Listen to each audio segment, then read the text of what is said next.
Всем большой привет и добро пожаловать на мой канал, посвященный лепке из полимерной глины. И сегодня, друзья, я предлагаю вам поработать с полимерной глиной и низкотемпературной эмалью. Мы сделаем вот такие яркие летние значки, которые можно носить на одежде или использовать в качестве декора, например, рюкзачка или кепки. В своем инстаграм я делилась ссылочкой, где можно приобрести основы таких значков. Если вам тоже это интересно, пожалуйста, пишите в личном сообщении, я скину вам ссылки, где покупала их я.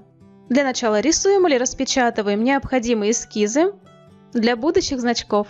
Вырезаем шаблоны и подготавливаем глину для основы.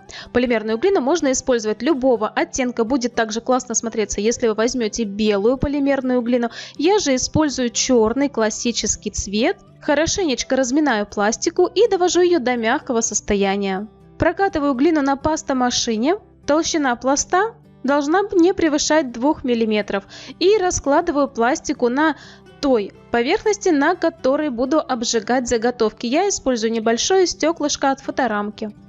Размещаю эскиз на глину и прочерчиваю контур рисунка, используя спицу. Убираю бумагу и снова прохожусь спицей, чтобы сделать контур четче и в дальнейшем было легче вырезать заготовки лезвием.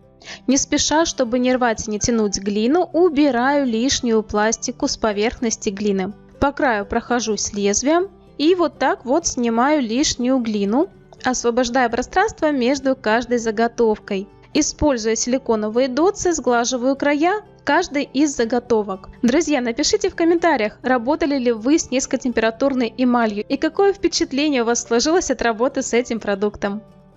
Добавляем маленькие косточки, раскатываю пластику в тонкую нить и нарезаю ее на небольшие срезы. Из каждого среза катаю шарик и придаю шарику форму капельки.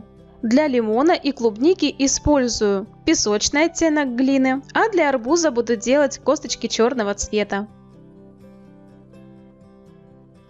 Размещаю маленькие косточки на фруктах и слегка прижимаю их пальчиком, чтобы глина склеилась друг с другом.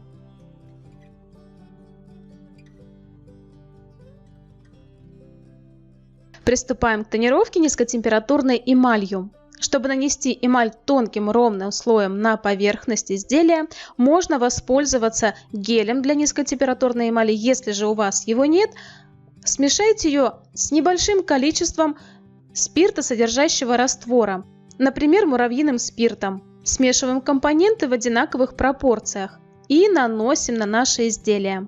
Друзья, при работе с низкотемпературной эмалью обязательно нужно учитывать тот момент, что заготовки ни в коем случае нельзя отправлять на обжиг, пока у вас не испарилась влага с поверхности изделия. Также не делайте очень толстый слой или наоборот слишком тонкий, потому что в момент высыхания низкотемпературной эмали это все отразится на конечном результате. Если слой будет очень толстым, изделие может треснуть. А если вы покрыли изделие небольшим количеством низкотемпературной эмали, то останутся видимые зазоры между частичками. Если вы нечаянно зашли за края, ничего страшного, дождитесь полного высыхания эмали, и лишние частички ее легко убираются, например, зубочисткой или влажной салфеткой. Отправляем заготовки наших значков на первый обжиг в духовой шкаф, придерживаясь обычной стандартной температуры обжига полимерной глины. Ждем, когда полностью заготовочки остынут, эмаль расплавилась во время обжига и покрыла равномерным слоем наше изделие.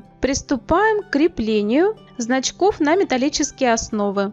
Можно воспользоваться булавкой, у меня же вот такие круглые основы для значков, чтобы вдавить его в запеченную пластику. Размещаю фурнитуру на заготовке и закрываю ее небольшим кусочком полимерной глины. Лишнюю пластику срезаю и сглаживаю ее по краю. Используя фольгу, делаем подложку, на которой будем обжигать наши заготовки, так как они у нас уже покрыты низкотемпературной эмалью. И если мы их разместим в духовке в перевернутом виде, то эмаль вся останется на поверхности основы, на которой вы обжигаете изделие. Поэтому нужно сделать вот такую подставочку и закрепить на ней наше изделие. Заготовки можно уже отправлять на второй обжиг. Я же хочу придать им больше блеска и сделать поверхность еще больше глянцевой, чтобы получился такой как бы эффект стекла. И для этого буду использовать прозрачную низкотемпературную эмаль. Делаю все то же самое, что и с разноцветной низкотемпературной эмалью ровным слоем распределяю ее по всей поверхности изделия. Снова жду, когда испарится вся влага, и отправляю заготовки на повторный обжиг, придерживаясь той же самой температуры. Друзья, ждем полного остывания заготовок, и только после этого вытаскиваем их из духовой печи. И вот такие летние яркие значки у нас с вами в итоге получаются.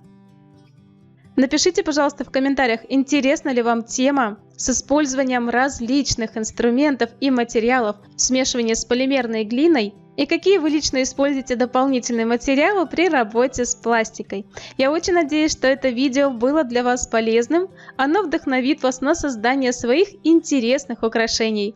Всем спасибо за просмотр и до новых встреч на моем канале!